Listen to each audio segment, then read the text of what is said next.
हम आते हैं धार्मिक स्थिति क्या थी, छत्तीसगढ़ की धार्मिक परिस्थितियां, तत्कालीन परिस्थितियां कैसी थीं, इस पर थोड़ा नज़र डालें। राजा लोग गुट निरपेक्ष थे, अर्थात किसी भी एक मत के तरफ उनका झुकाव नहीं दिखाया उन्होंने। कल्चुरी धर्म, ये लोग धर्म निरपेक्ष माने जा सकते हैं, अर्थात सभी धर्मों को समानता की दृष्टि से देखा। और उनके काल में हम देखते हैं शैव, वैष्णव, जैन और बुद्ध धर्म का विस्तार हुआ। इसको न केवल संरक्षण दिया बल्कि पल्लवित भी किया, पुष्पित भी किया। इनका वार्धक्य इन धर्मों का यहाँ देखा जा सकता है।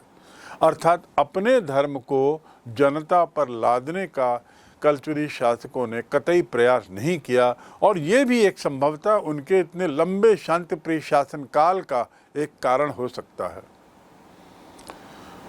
यहाँ पाए जाने वाले 10वीं और 11वीं शताब्दी के जो मंदिर हैं और बहुत सारे मठ मिले हैं, वो साफ स्पष्ट बताते हैं कि इन चारों धर्मों का यहाँ पर विस्तृत प्रभाव था। शैव धर्म, वैष्णव के अनुयायी, बौद्ध और जैन अनुयायी अच्छी संख्या में रहे होंगे, तभी तो इतने ढांचे, इतने चीज़ों का निर्माण हुआ।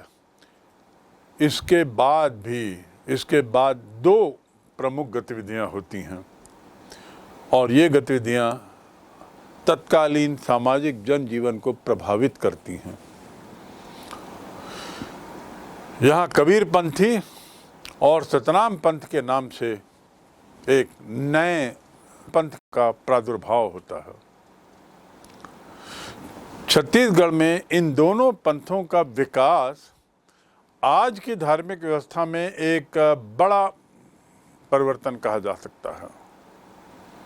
इन दोनों पंथों का आना और यह यहाँ पर ही उनका प्रादुर्भाव होना, प्रस्फुटित होना, पल्लवित होना, विकसित होना, वो घटना कितनी महत्वपूर्ण होगी, इसको हम आज के परिप्रेक्ष्य में बेहतर समझ सकते हैं। क्योंकि आज हमारे छत्तीसगढ़ में कबीरपंथी और सतनाम पंथी अनुयायियों की बड़ी तादाद में संख्या है। इन दोनों पंथों का उद्देश्य था समाज में सुधार लाना। कबीरपंथी, इसकी स्थापना जैसा कि नाम से स्पष्ट है, संत कबीर के द्वारा होती है। सतनाम पंथी की स्थापना संत गुरु घासीदास ने की थी।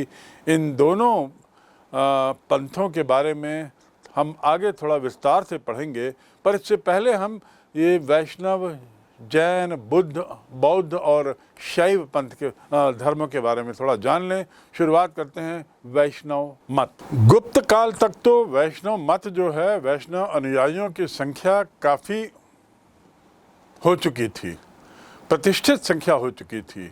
दूसरी शताब्दी में उत्कीर्ण जो बूढ़ी खार का शिलालेख है, उसमें एक वैष्णव मंदिर का उल्लेख मिलता है। ये बिलासपुर में पाया गया है। बूढ़ी खार का शिलालेख वैष्णव मंदिर का जिक्र इस बात को साबित करता है कि गुप्त काल के आते आते इसके अनुयायी अच्छी तादाद में यहाँ आ चुके थे।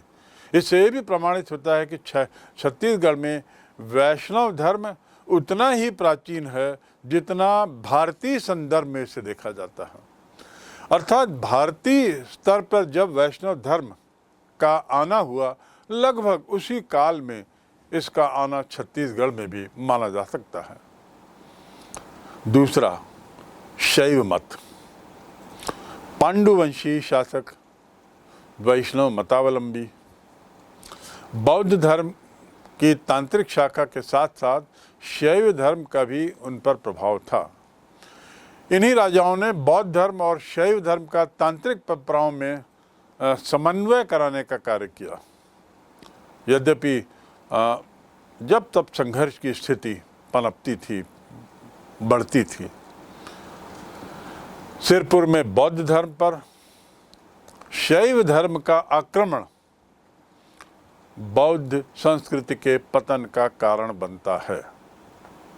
मैं पुनः दोहरा दूं, वर्तमान जो सिरपुर है, जहाँ पर बौद्ध धर्म से संबंधित बहुत सारे शिलालेख और भवन निर्माण के उदाहरण हैं, पुरातत्वकालीन उदाहरण हैं, इनका अचानक सबका नष्ट हो जाना, विनष्ट हो जाना इसलिए संभवतः हुआ होगा क्योंकि शैव धर्म का जो आक्रामक रवैया था उसने बौद्ध धर्म के अनुयायियों को खदेड़ दिया। अब हम आते हैं बौद्ध धर्म पे। सातवाहन, जिसका जिक्र मैंने पूर्व में किया है, जो एक बहुत लंबे समय तक शासन करने वाले शासक थे तेलंगाना आदि के क्षेत्र में, इन्होंने महायान शाखा, जो बौद्ध धर्म की जो महायान शाखा है, उसे प्रतिष्ठित किया। बौद्ध धर्म की एक और शाखा है जो हीनयान कहलाती है, लेकिन यहाँ पर हम महायान की बात कर रहे हैं, जिसकी प्रतिष्ठापना सातवाहन शासकों ने की। सिरपुर, तुरिया, दुर्ग, इन जगहों में महायान से रिलेटेड संबंधित अवलोकितेश्वर बोधिसत्व आदि की मूर्तियों के अवशेष मिले हैं और ये इस बात को स्पष्ट करते हैं कि किस प्रकार बौद्ध धर्म का प्रचार प्रसार यहाँ हुआ होगा। 11वीं शताब्दी आते आते छत्तीसगढ़ में बौद्ध धर्म का उत्तरोत्तर विकास होता रहा।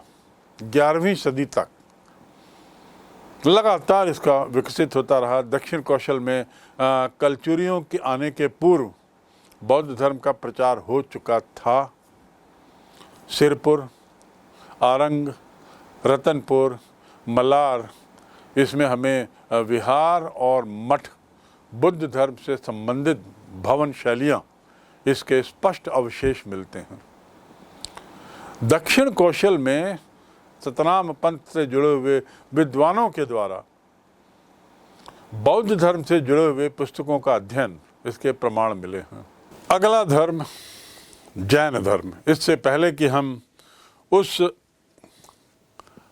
विस्तृत विवरण पर कबीर पंथ और सतनाम पंथ पर जाएं, अंतिम जो धर्म जिसका जिक्र मैंने पूर्व में किया वह है जैन धर्म। जैन धर्म के प्रसार के कुछ प्रमाण हमें इन कल्चुरी शासन के पूर्व के मिलते हैं। छत्तीसगढ़ में जैन धर्म का काल 6वीं शताब्दी से माना गया है। 6वीं शताब्दी अर्थात 600 ईस्वी से जैन धर्म का प्रादुर्भाव इस क्षेत्र में देखा जाता है और मोटे मोटे वही क्षेत्र हैं जैन धर्म के प्रादुर्भाव के जहाँ जो क्षेत्र बुद्ध धर्म से भी जुड़े हुए हैं, बौद्ध धर्म से जुड़े हैं। आरंग, सिरपुर, मलार, रतनपुर, यहाँ पर जैन तीर्थंकरों की अनेक मूर्तियाँ जो मध्यकालीन हैं वो मिली हैं।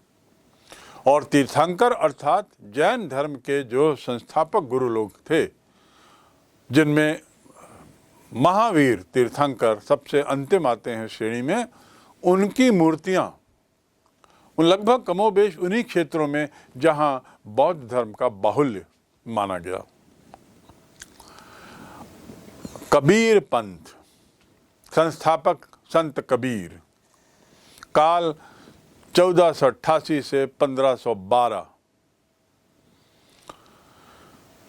संत कबीर के जन्म के बारे में कई किंवदंतियां हैं।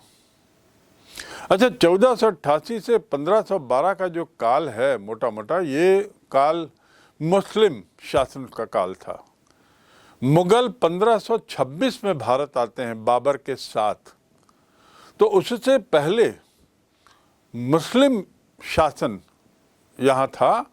उस काल के समय कबीर जी का जन्म होता है, और उनके जन्म को लेकर बहुत सारी किंवदंतियाँ हैं। सामान्य धारणा ये है कि उनका जो लालन पालन है एक जुलाहा परिवार में हुआ। जुलाहा अर्थात जो कपड़े बुनते हैं। कबीर हिंदू और मुसलमानों के बीच में एक मध्यम मार्ग का अनुसरण करते हुए दोनों के बीच में एकता लाने का बहुत प्रयास करते हैं। ये प्रयास आखिर उस समय इसकी आवश्यकता क्यों पड़ी? क्या इस बात का इशारा है कि उस समय कबीर के समय ही हिंदू मुसलमानों के बीच में किसी तरह का टकराव या कड़वाहट प्रारंभ हो गई थी, जिसे लेकर कबीर जी चिंतित थे और उन्होंने हिंदू मुस्लिम एकता को लेकर बहुत से दोहे लिखे और एकता का प्रयास किया। इसके अलावा, एकता के प्रयास के अलावा, उन्होंने हिंदू समाज में जो रूढ़िवादिता थी, हिंदू समाज में जो बढ़ता अंधविश्वास था, हिंदू समाज में जो ब्राह्मणों के दबदबे का धर्म हो चला था, उसे पूरी तरह से, उससे पूरी शक्ति से उसका विरोध किया कबीर ने। उन्होंने कहा कि परमात्मा केवल प्रेम और ज्ञान से ही प्राप्त हो सकता है। केवल ये पोथी पड़ी पड़ी भई मुआ, पंडित भया न कोय, ढाई आखर प्रेम का, जो पढ़े सो पंडित होए। अर्थात पुस्तकें पढ़ने से पंडित नहीं होते, प्रेम शब्द को जाने, उसी से समाज बनता है, उसी से सहयोग होता है, और यही हमारा लक्ष्य होना चाहिए। मूर्ति पूजा के बड़े सख्त खिलाफ थे। वो इसे ढोंग और दिखावा मानते थे, और उसको लेकर, मूर्ति पूजा को लेकर उन्होंने बहुत कटाक्ष किए हैं, जो तत्कालीन धर्म मुखियाओं को रास नहीं आए, और उनकी नज़रों में कबीर एक विद्रोही दिखाई दिए। संत कबीर सारे संसार को एक ही पिता की संतान के रूप में देखते थे। कबीर पंथ जो है, वो वैसे तो अपने को हिंदुओं से अलग मानता है, फिर भी उसकी भावनाएं जो किसी न किसी रूप में हिंदू के प्राचीन वैष्णवों के विचारों से मिलती प्रतीत होती है, सामंजस्य मिलता है। कबीर पंथ की छत्तीसगढ़ी शाखा के प्रवर्तक धर्मदास का आविर्भाव काल, आने का काल 17वीं शताब्दी का प्रारंभ, प्रथम चरण, पहले हाफ में सिद्ध करने का, पहले हाफ में आने का सिद्ध करने का प्रयास किया गया है। और इस प्रकार हम देखते हैं कि कबीर पंथ लगभग 17वीं शताब्दी में यहाँ पर एक विशाल रूप में बढ़ने लगता है। छत्तीसगढ़ी शाखा बाद में दो भागों में विभाजित हो जाती, पहला खरसिया और दूसरा दामाखेड़ा। छत्तीसगढ़ के जो जुलाहे हैं वो अपने को कबीर पंथी मानते हैं, क्योंकि कबीर, जैसा मैंने पहले बताया, स्वयं एक जुलाहा थे। पनका जाति, जो यहाँ की एक जाति है छत्तीसगढ़ की, ये सभी लोग अपने को कबीर पंथी मानते हैं, पनका जाति। और छत्तीसगढ़ में कबीर पंथ के गुरुओं की गद्दी का एक प्रचलन रहा है, जो बड़ा महत्वपूर्ण है। यदि हम छत्तीसगढ़ का इतिहास पढ़ें तो मालूम पड़ेगा कि आचार्य या गुरु की गद्दी पर बैठना यहाँ पर एक समय के बाद कालांतर में एक पैतृक अधिकार समझ लिया गया। कबीर पंथ के अंतर्गत एक विशिष्ट प्रकार की मठ व्यवस्था यहाँ प्रारंभ की गई, और मठ का प्रधान गुरु या आचार्य कहलाने लगा। अधिकांश कबीर पंथी हमेशा सफ़ेद कपड़े पहनते हैं, क्योंकि उनके अनुसार ये शुद्धि और ज्ञान का प्रतीक है, सफ़ेद वस्त्र। साथ ही कबीर पंथी लंगोट और अचला धारण कर त्यागी और विरक्ति का जीवन बताने का प्रयास करते हैं। उसे विरक्त जीवन का चिन्ह भी मानते हैं। ये गले में हमेशा तुलसी माला पहने रहेंगे, और इस कबीर पंथ की जो महिलाएं हैं वे कंठी धारण करती हैं। इस पंथ के अनुयायी महात्माओं या गुरुओं को 3 बार बंदगी करते हैं, और ऐसा करते समय सिर झुकाकर साहब शब्द का जोर से उच्चारण करते हैं। कबीर पंथ शाखा में पूर्णिमा व्रत का विशेष महत्व है। उनका मानना है कि जो व्यक्ति पूर्णिमा के दिन व्रत रखता है, उपवास रखता है, उन्हें रिद्धि सिद्धि भक्ति और मुक्ति चारों ही प्राप्त हो जाती है। रिद्धि सिद्धि मुक्ति और भक्ति चारों ही पूर्णिमा के उपवास रखने पर प्राप्त होती है। कबीर पंथ में ही चौका और आरती इनका एक महत्वपूर्ण स्थान है। इसे एक विधान माना जाता है और इसे मोक्ष को पाने का एक जरिया, कबीर पंथ में मोक्ष को पाने का एक जरिया भी चौका और आरती को मानते हैं। यदि हम तत्कालीन इतिहास को समझने की कोशिश करें और कबीर के विचारों से इसे जोड़ें तो हम देखेंगे कि कबीर पंथ जो है वो एक तरीके से तत्कालीन सामाजिक समस्याओं के निराकरण का प्रयास था। अर्थात जो उस समय जो समस्याएं आने लगी थी, धार्मिक कठोरता, अंधविश्वास बढ़ता, जाति प्रथा का आना, उसमें भी कठोरता आना, ऐसी बुराइयों के विरोध में एक तरीके से ऐसी बुराइयों को हटाने, निराकरण करने के लिए संभवतः कबीर पंथ के जन्म को देखा जा सकता है। जब भी किसी धर्म को मजबूत राज्याश्रय मिलता है ना, तभी उसका प्रचार होता है। ऐसा सामान्यतः इतिहास बताता है। किसी भी धर्म के प्रचार प्रसार के लिए राज्य का सपोर्ट होना बहुत ज़रूरी है। लेकिन एक अजीब बात यह है कि कबीर पंथ को कभी भी किसी राज्य का आश्रय नहीं मिला। कलचुरियों ने कभी भी इसे इस तरह का एक तरीके से विशेष संबल नहीं दिया जिसे कहा जाए राज्याश्रय। और फिर भी कबीर पंथ बढ़ता रहा, पनपता रहा और आज भी विद्यमान है छत्तीसगढ़ में। अच्छी खासी संख्या में इसके अनुयायी आज भी छत्तीसगढ़ में हैं और छत्तीसगढ़ का नाम रोशन कर रहे हैं। इन्हीं में एक बड़ा अच्छा नाम है जिसे यहाँ जिक्र करना अनुचित नहीं होगा, भारती बंधु, जो पूरे भारत में ही नहीं विश्व में अपने कबीर गायन के कारण प्रसिद्ध हुए हैं और पद्मश्री से भी नवाजे गए हैं। अब दूसरे पंथ की ओर आते हैं जिसे मैंने बताया सतनामी पंथ। सतनामी पंथ जिसकी स्थापना गुरु घासीदास ने की। इसकी उत्पत्ति जानने के पहले इस शब्द की उत्पत्ति समझ लें। धर्म के जन्म को जानने से पहले जो सतनाम धर्म शब्द कहाँ से आया। सतनाम शब्द का अर्थ हुआ सतनाम को मानने वाला, अर्थात उसके अनुसार आचरण करने वाला। वास्तव में सतनाम जो है वो सत्यता और पवित्रता, इन दो भावों को प्रकट करता है। सत्यता और पवित्रता। इसके जो अनुयायी हैं वो मानते हैं कि ईश्वर का ही नाम सतनाम है और ईश्वर ही एकमात्र सत्य है। छत्तीसगढ़ में गुरु घासीदास ने श्री जगजीवन दास से प्रेरणा लेकर सतनाम शब्द का उपयोग शुरू किया और इस प्रकार एक नया पंथ जो सतनामी पंथ कहलाया वह चल पड़ा।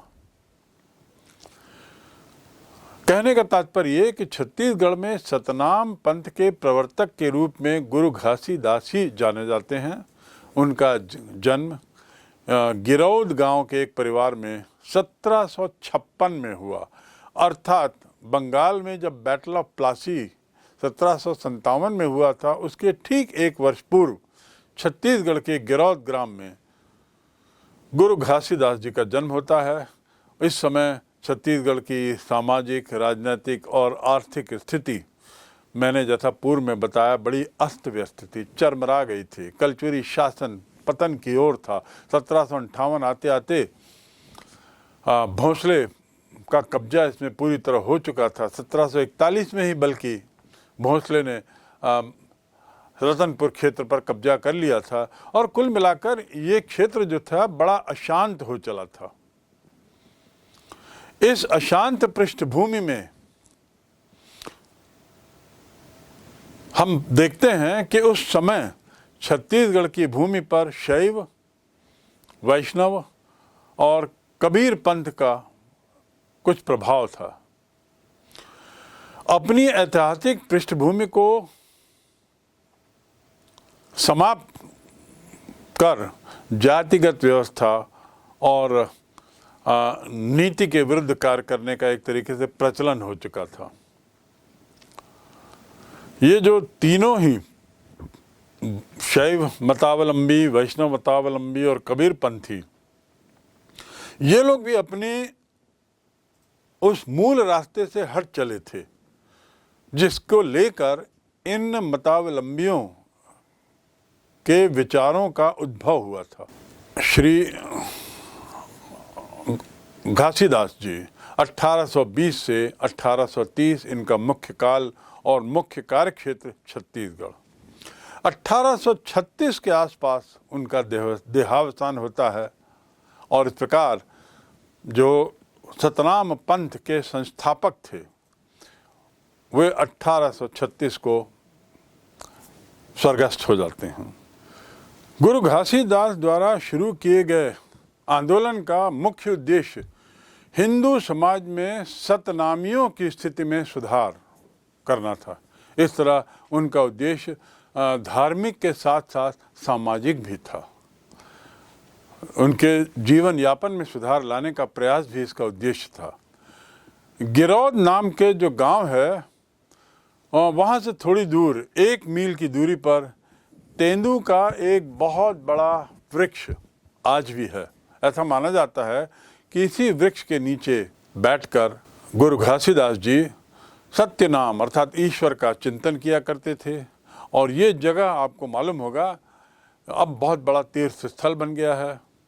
घासीदास जी ने सतनामियों के जीवन में परिवर्तन लाने और उनके दैनिक व्यवहारों को बदलने, सामाजिक क्रांति लाने के लिए एक 7 सूत्रीय विचार रखे थे। पहला, सतनाम पर विश्वास करो अर्थात ईश्वर ही सतनाम है। दूसरा, मूर्ति पूजा ना करो। कबीर जी ने भी मूर्ति पूजा के खिलाफ हमला बोला था। तीसरा, जाति भेद के प्रपंच में ना पड़ें अर्थात जाति भेद से दूर रहें। चौथा, मांस ना खाएं और मांस से समानता रखने वाले लाल रंगों से दूर रहें। लाल रंग के पदार्थों से दूर रहें क्योंकि उसका रंग मांस के रंग से, मांस में भरे हुए खून के रंग से मिलता है। पांचवा, दूसरी की स्त्री को माता मानो, पर स्त्री मातृ, उसे माता मानो। छठवा, दोपहर के समय अपराह्न में खेत न जोतो। और सातवां, शराब और मादक पदार्थों का सेवन ना करो। इस प्रकार ये 7 सूत्रीय विचार गुरु घासीदास के एक नए पंथ को जन्म देते हैं और बड़ी संख्या में इसके अनुयायी आज भी छत्तीसगढ़ में हैं। गुरु घासीदास जी का जो ये प्रतिपादित सिद्धांत है, 7 सिद्धांतों को जो हमने पढ़ा, ये बड़े सरल, बड़े पवित्र और बड़े उच्च दिखते हैं। और ख्याल रहे कि ये ब्राह्मणवाद के सिद्धांतों से भी मेल रखते थे। इनका उद्देश्य संगठित शक्ति और प्रभाव के कारण छत्तीसगढ़ के सतनामी अपने को एक इकाई के रूप में देखने लगे और अपने सामाजिक अधिकारों के लिए फिर उन्होंने संघर्ष शुरू किया और संघर्ष सतत रूप से करते रहे। इस प्रकार ये एक आंदोलन का रूप लेता है। सतनाम पंथ एक आंदोलन का रूप लेता है और मात्र धार्मिक न रह के ये एक सामाजिक हो जाता है। लेकिन इस सब तथ्य के बावजूद ये कहा जा सकता है कि ये प्रचलित मूर्ति पूजा को समाप्त करने में सफल रहे। उन्होंने पिछड़ी जाति को उच्च धार्मिक शिक्षा ग्रहण के लिए तैयार किया। बाबा घासीदास की जन्मभूमि गिरौदपुरी सतनामियों का एक प्रसिद्ध स्थल, धार्मिक स्थल माना जाता है। और यहाँ तो राज्य शासन के द्वारा जैत खंभ का भी निर्माण किया गया है। और ये जो जैत खंभ है कुतुब मीनार की ऊंचाई से भी लगभग 3 मीटर ऊंचा है, बहुत ऊंचा बनाया गया है। इसके बाद यहाँ के कबीर पंथ और सतनाम पंथ को अच्छी तरह समझने के बाद अब हम जानना चाहेंगे कि आखिर मुस्लिम छत्तीसगढ़ में कब और कैसे आए। इस्लाम के अनुयायियों का यहाँ पे पदार्पण कैसे हुआ। इस्लाम धर्म के जो अंतिम प्रवर्तक थे पैगंबर मोहम्मद सल, 1570 में अरब में मक्का में उनका जन्म होता है। और उनके सिद्धांत बड़े सरल थे। वो अल्लाह में, जिसे ईश्वर कहते हैं, हम लोग उसमें विश्वास करते थे। उनका मानना था कि अल्लाह ही सबका सहारा है, साथ ही ना उनकी संतान है कोई और ना वे स्वयं ही किसी के संतान हैं, ऐसा पैगंबर जी का कहना था। उसने स्वयं को अल्लाह का पैगंबर घोषित किया और कहा कि उनका हुक्म जो है वो मनुष्यों को सुनाने के लिए मैं संसार में आया हूँ। और इस प्रकार इस्लाम का मूल सिद्धांत यहीं से जन्म लेता है। एक अल्लाह, एक ईश्वर, उसके अलावा दूसरा कोई नहीं, और मोहम्मद सल उसके पैगंबर, अर्थात ईश्वर की बात को रखने के लिए, ईश्वर के हुक्म को सुनाने के लिए संसार में आए हैं, ऐसा उन्होंने अपने को पेश किया। मुसलमानों को छत्तीसगढ़ में अधिक संख्या में प्रवेश मराठाओं के काल में होता है, अर्थात 1741 के बाद। जैसा मैंने बताया, भोंसले लोगों ने रतनपुर पर कब्जा कर लिया था। तो जो हमला किया 1741 में, उस हमले में जो उनकी बड़ी फौज आई थी, जिसकी संख्या मैंने पूर्व में बताई लगभग 40,000, और फौज में बहुत से घुड़सवार मुस्लिम थे और पैदल सेना में भी मुस्लिम लोग काफ़ी संख्या में थे। तो इस प्रकार भोंसले की फौज में सम्मिलित मुस्लिम लोग हमले के दौरान छत्तीसगढ़ में पहली बार इस्लाम वंश का पदार्पण करते हैं और उसके बाद धीरे धीरे यहीं बस जाते हैं। ईसाई धर्म पर आए तो ईसाई मत का प्रचार 19वीं शताब्दी में अंग्रेजों के साथ होता है। ईसाई मिशनरी धर्म प्रचार के लिए यहाँ पे बड़ी सक्रिय होती हैं। आदिवासी, पिछड़ी जाति और गरीब तबके के लोगों को ईसाई धर्म प्रचारक अपनी ओर आकर्षित करने में सफल होते हैं और उन्हीं के बीच में प्रचार करते हैं। उनका प्रचार का जरिया शहर नहीं थे, बड़े कस्बे नहीं थे, बल्कि वे अंदरूनी इलाके थे जहाँ पर आदिवासियों की बहुलता थी, पिछड़ी जाति की बहुलता थी और गरीब तबके के लोग थे। तो उनको वो अपनी ओर आकर्षित करने में सफल होते हैं। और 1868 एक पादरी जिनका नाम था ऑस्कर टी लोर, वो बिलासपुर में अपना ईसाई मत के प्रचार का केंद्र बनाते हैं, बिलासपुर। और उसी वर्ष सबसे पुराना मिशन ईसाइयों का विश्रामपुर में स्थापित होता है, उसकी नींव डाली जाती है। तो विश्रामपुर वो पहला क्षेत्र बनता है छत्तीसगढ़ में जहाँ से ईसाई मतावलंबियों को ज़्यादा से ज़्यादा जोड़ने का प्रयास शुरू होता है। जब अंग्रेज आते हैं ना, उस समय बड़ी तेज़ी से ईसाई धर्म का विस्तार होता है इस क्षेत्र में, बड़ी तीव्रता से होता है। और इस धर्म की ओर, जैसा मैंने बताया, अधिकतर पिछड़ी जाति के लोग या आदिवासी वर्ग के लोग आते हैं, क्योंकि ईसाई लोगों ने बारंबार इनके बीच में समानता को लेकर काफ़ी प्रचार किया। अर्थात सभी लोग समान नज़रिए से देखे जाते हैं, हमारे धर्म में ऐसा करते हुए उन्होंने इस तबके के लोगों को, पिछड़े वर्ग के लोगों को अपने धर्म में लाने में सफलता पाई।